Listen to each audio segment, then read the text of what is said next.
Что могло связывать 5 мужчин, позировавших для группового снимка в 1908 году, и студию, полную ошеломленных экспертов, 65 лет спустя? Когда старый свадебный портрет извлекают на свет Божий, при небольшом увеличении раскрывается тайна, которая с тех пор преследует деревню и ее потомков.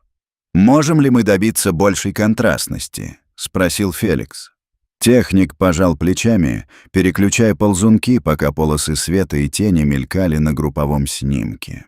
Оригинальный портрет, давно выцветший и запечатанный за отражающим стеклом, до сих пор никогда не подвергался анализу с высоким разрешением или в ультрафиолетовом свете.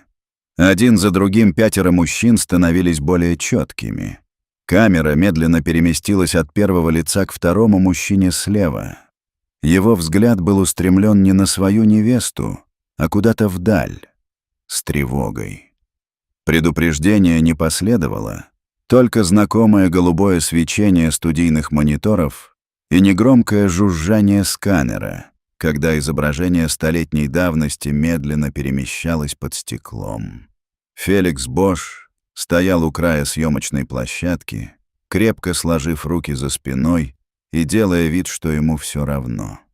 Режиссер телешоу, всегда стремившийся к очередному повышению рейтингов, настоял на том, чтобы они попробовали увеличить изображение свадебного портрета, который недавно был подарен в качестве подарка. Продюсеры рассмотрели версию с низким разрешением за кадром, но настояли на том, что увеличение в реальном времени будет очень кстати. Сам снимок был хрупким, его уголки искривились за десятилетия, проведенные на чердаке с соленым воздухом. Каждый эксперт в зале знал об этом. Один промах, и шанс разобраться с легендой о святой Елене был бы упущен навсегда. «Ты можешь подержать зум, второй жених», — тихо приказал он. Курсор техника замер, затем выровнялся. Студийный монитор высветил черты лица второго мужчины. Угловатые скулы, плотно сжатые губы, отрешенный взгляд, устремленный не на невесту, стоящую перед ним, а куда-то за пределы группы, как будто он уже отстранился от происходящего. Под пристальным взглядом сканера с высоким разрешением выражение его лица выражало смесь тоски и смирения, что так отличалось от натянутых улыбок его спутников. Феликс почувствовал, как холодная уверенность поселилась в его груди. Это был человек, о котором десятилетиями шептались легенды. Тот, кто потерял свою настоящую любовь из-за собственного друга. Тот, чье разбитое сердце стало предметом слухов и скорби. Жизнь. Затем Феликс указал на вторую женщину справа. Его пальцы не дрожали, несмотря на напряжение в позе. «Нам нужно четко видеть ее руки», — настаивал он. Лаборант что-то пробормотал себе под нос, настраивая фокус. Поначалу единственным, что было заметно, была слабая дрожь в переплетенных пальцах четвертой женщины. Но после точной настройки экспозиции у основания ее большого пальца появился металлический отблеск. В комнате воцарилась тишина. «Стоп!» — выдохнул Феликс. Он наклонился вперед. Сердце его бешено колотилось. Там, даже под плотной бумагой, безошибочно угадывалось золотое кольцо с выгравированным на нем витиеватым гербом. При ультрафиолетовом усилении можно было с трудом разобрать инициалы АМ. Остальные эксперты вокруг него начали перешептываться. До них сразу дошло значение этого слова. Это был не просто артефакт забытой свадьбы. Местная легенда давно утверждала, что эта деталь существовала, но так и не была доказана. Тайный обмен мнениями задолго до церемонии, скрытый от посторонних глаз на протяжении многих поколений. Это...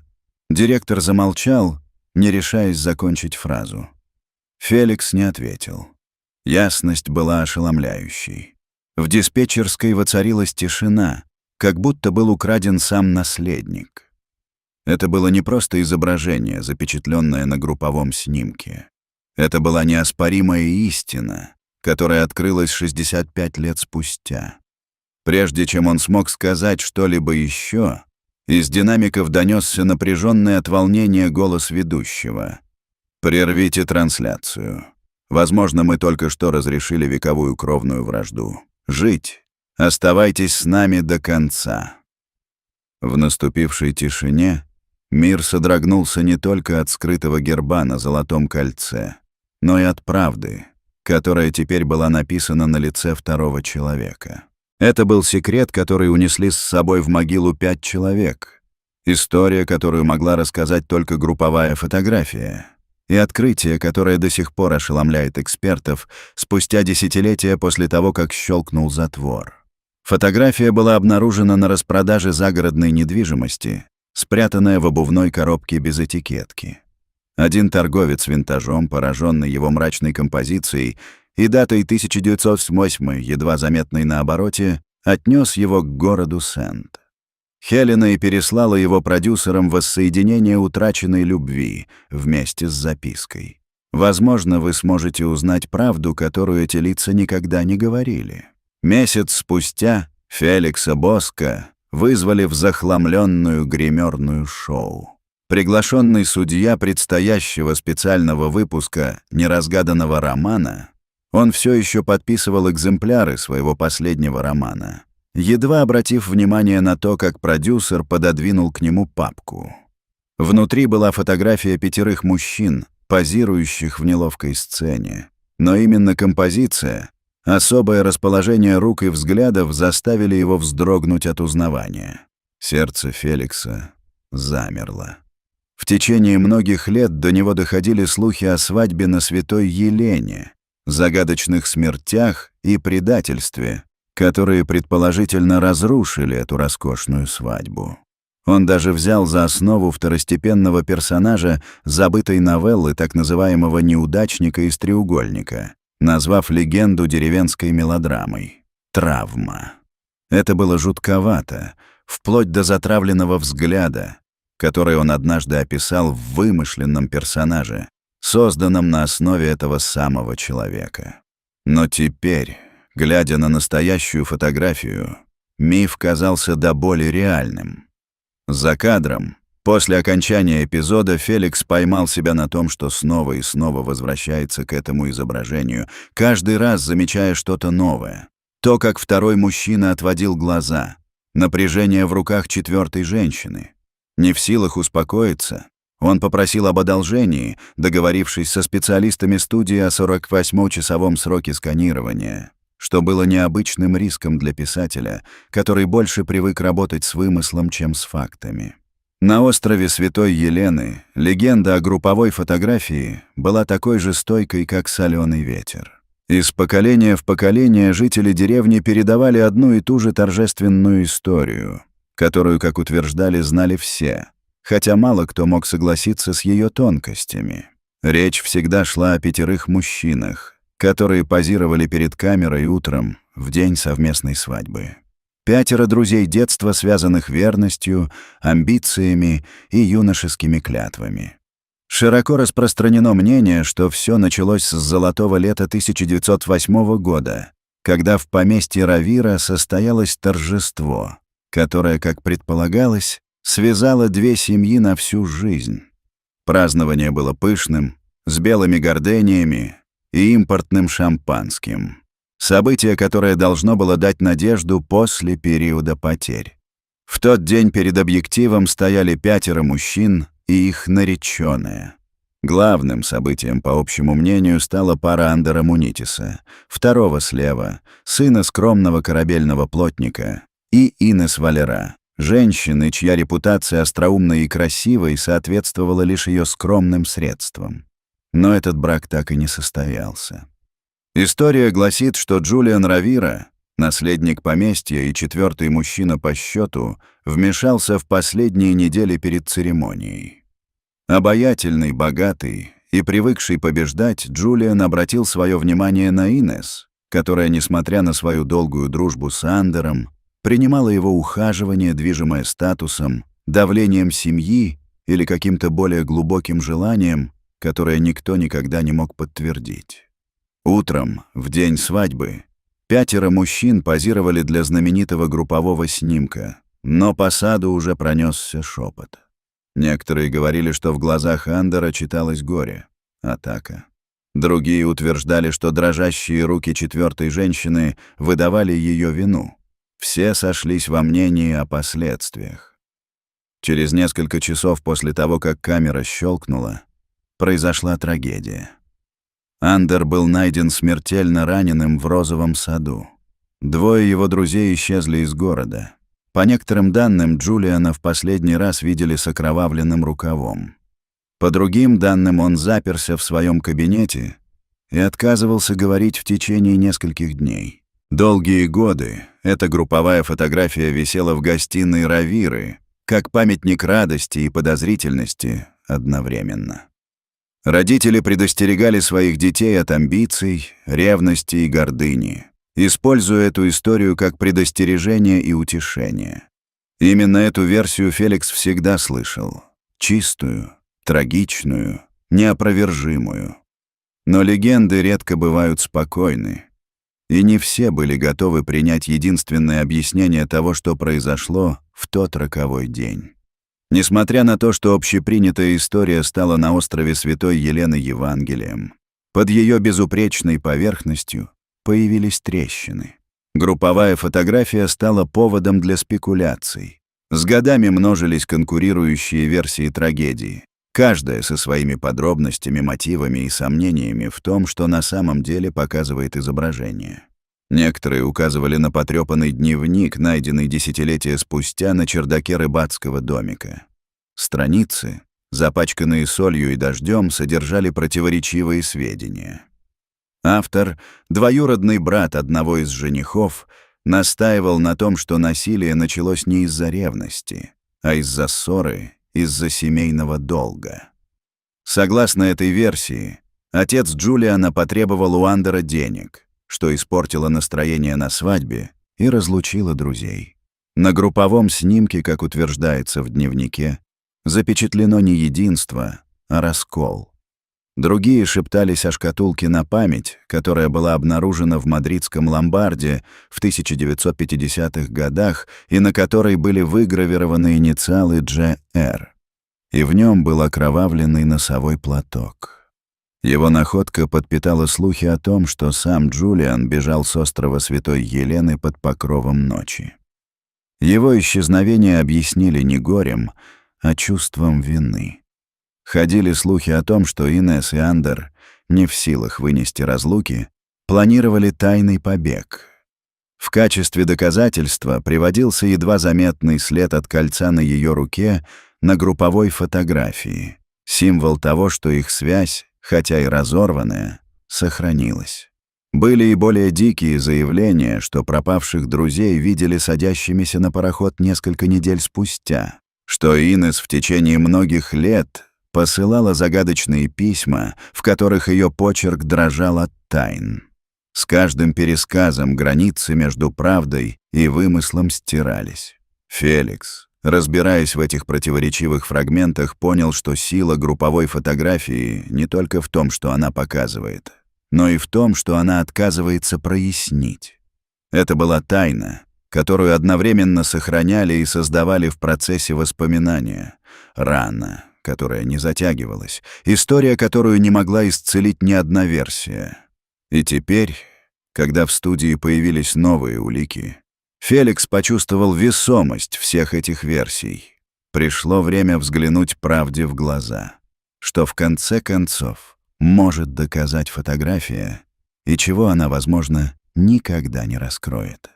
Напряжение, царившее в студии, стало еще сильнее, когда Феликс Бош приготовился вернуться в кабинет обработки изображений. Его разум был переполнен слухами, распространявшимися десятилетиями, и леденящей душу уверенностью в том, что он только что увидел на мониторе. На краткий миг он позволил себе вспомнить все версии, которые когда-либо слышал. Он встретился взглядом с ведущим техническим специалистом. Оба понимали, что поставлено на карту. Кабина управления наполнилась нервными разговорами. Голос продюсера начал обратный отсчет, четкий и неумолимый. 3, 2, 1, запуск сканирования. На мониторе развернулось изображение. Когда зрители в студии подались вперед, техник, руководствуясь точными указаниями Феликса, произвел финальное увеличение. Камера, пиксель за пикселем, приближалась к переплетенным рукам четвертой женщины. Там, в ультрафиолетовом свете, безошибочно угадывался герб на золотом кольце с тиснением АМ. В студии воцарилась тишина. Феликс прочистил горло, теряя самообладание. «Этот герб принадлежал семье Мунитис», — тихо сказал он, обращаясь как к аудитории, так и к живым потомкам, которые, возможно, наблюдали за этой историей издалека. Он никогда не был зарегистрирован среди семейных реликвий Равиры. Подтекст был ясен. Присутствие кольца на руке Инес Валера, которое в данный момент предназначалось другому мужчине, было молчаливым признанием. Любовь, запечатленная в золоте, но отвергнутая окружающим миром. Техник, следуя следующей команде Феликса, перевел снимок на второго мужчину слева. Зрители наблюдали, как его лицо заполнило экран, маска скорби, взгляд устремлен вдаль, на празднество. Но на этот раз, с высочайшим разрешением и контрастностью в ультрафиолетовом свете, появилось кое-что еще. Небольшой кровоподтек на подбородке, темное пятно на виске и одинокая нитка, свисающая с лацкана пиджака. Феликс почувствовал, что правда давит на него как камень. «Посмотри на выражение его лица», — пробормотал он. И эти следы, они были не от несчастного случая, а от насилия, возможно, даже в то самое утро. Его слова были почти заглушены резким вздохом, донесшимся из диспетчерской. Ведущий, всегда готовый к зрелищу, наклонился к нему. «Что это значит для легенды?» Феликс поколебался, затем заговорил, и в его голосе звучала смесь благоговения и печали. Это означает, что история, в которую все верили, возможно, была лишь поверхностной.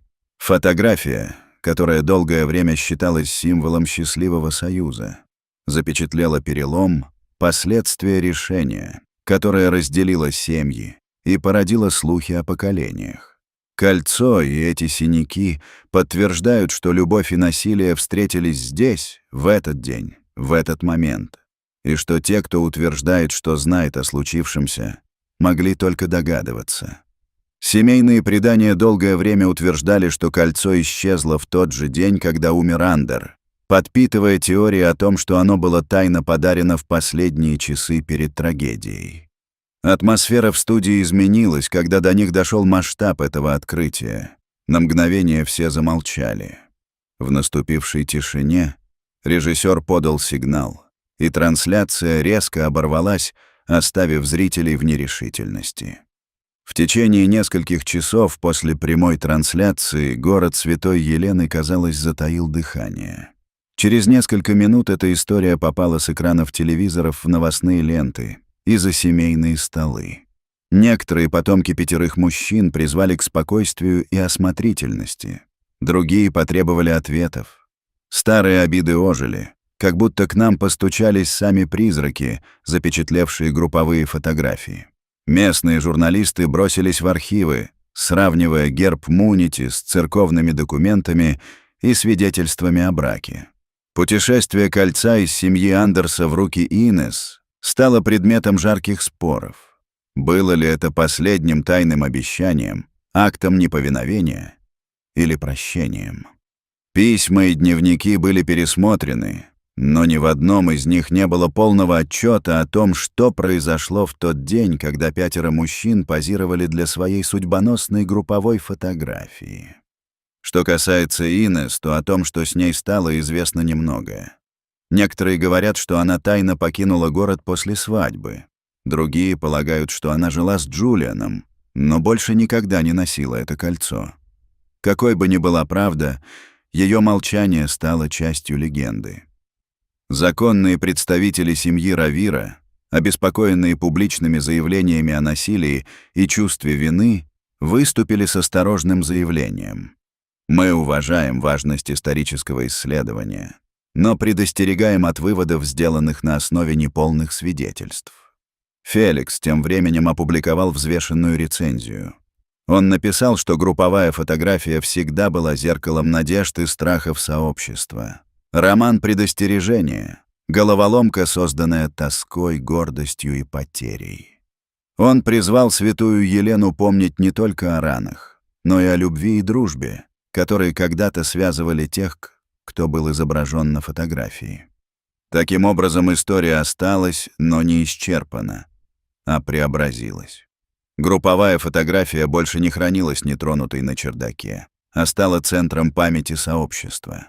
Тайны, которые он раскрыл, и вопросы, которые он поднял, напомнили всем, кто его увидел, что история не всегда дает четкие ответы.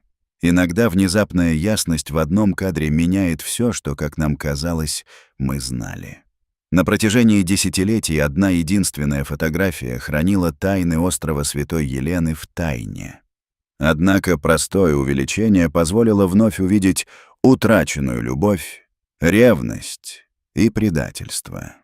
Это доказательство того, что история все еще может удивлять нас, даже на полях старой групповой фотографии. Какие истории все еще ждут своего раскрытия в изображениях, которые вы держите в руках, чтобы запечатлеть вас на следующем изображении, пока вы держите в руках, чтобы запечатлеть вас на следующем изображении.